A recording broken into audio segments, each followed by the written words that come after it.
മീററ്റിലെ ജനങ്ങളെ ഒന്നടങ്കം ഞെട്ടിച്ച വാർത്തയായിരുന്നു മുസ്കാൻ എന്ന യുവതി ലഹരിക്ക് അടിമപ്പെട്ട് സ്വന്തം ഭർത്താവിനെ കാമുകനോടൊപ്പം ചേർന്ന് വെട്ടിക്കൊലപ്പെടുത്തിയത്. അതിനുശേഷം ഭർത്താക്കന്മാർ എല്ലാം ഭയന്ന് ഉദ്ധരിച്ചിരിക്കുകയാണിപ്പോൾ. അതുപോലെ ഒരു സംഭവമാണ് ഇപ്പോൾ വീണ്ടും ഉത്തർപ്രദേശിൽ നടന്നിരിക്കുന്നത്. സ്വന്തം ഭാര്യയെ വീട്ടിൽ കാമുകനോടൊപ്പം കണ്ടെത്തിയ ഭർത്താവ് വീട്ടിൽ നിന്നും ഇറങ്ങിയോടി പോലീസ് സ്റ്റേഷനിൽ അഭയം പ്രാപിച്ചു. മീററ്റ് കൊലപാതക കേസിലെ അതേ വിധി തന്നെയായിരിക്കും നിങ്ങൾക്കും ഉണ്ടാവുക എന്ന് ഭാര്യയും കാമുകനും നിരന്തരമായി തന്നെ ഭീഷണിപ്പെടുത്തുന്നതായും പോലീസിനോട് യുവാവ് തുറന്നു പറഞ്ഞു.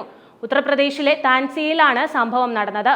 പവൻ എന്ന യുവാവാണ് ഭാര്യയിൽ നിന്നും അവരുടെ കാമുകനിൽ നിന്നും തന്നെ രക്ഷിക്കണമെന്ന സഹായ അഭ്യർത്ഥനയുമായി പോലീസിൽ അഭയം തേടിയത്.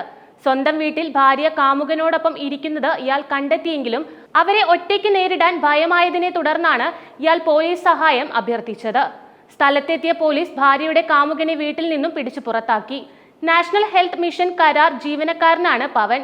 ഭാര്യ GGIC മൗറാനിപൂരിൽ ക്ലർക്കായി ജോലി ചെയ്യുന്നു. വ്യക്തിപരമായ കാരണങ്ങളാൽ ഇരുവരും ഏതാനും വർഷങ്ങളായി വേർപിരിഞ്ഞാണ് താമസിക്കുന്നത്. തന്റെ 6 വയസ്സുള്ള മകനെ കാണാൻ വീട്ടിലെത്തിയപ്പോഴാണ് ഭാര്യയെ കാമുകനോടൊപ്പം ഇയാൾ കണ്ടത്. തുടർന്നാണ് ഇയാൾ പോലീസിനെ വിവരം അറിയിച്ചത്. തന്റെ ഭാര്യയും കാമുകനും ചേർന്ന് തന്നെയും മകനെയും കൊലപ്പെടുത്തി മീററ്റിൽ സംഭവിച്ചതുപോലെ ഡ്രമ്മിൽ കുഴിച്ചിടുമെന്നും അതിനു മുൻപ് ഇരുവർക്കും എതിരെ നടപടിയെടുക്കണമെന്നുമായിരുന്നു ഇയാൾ പോലീസിനോട് ആവശ്യപ്പെട്ടത്. നിരവധി തവണ ഇരുവരും തന്നെ ഭീഷണിപ്പെടുത്തിയിട്ടുണ്ടെന്നും ഇയാൾ പോലീസിനോട് പറഞ്ഞു.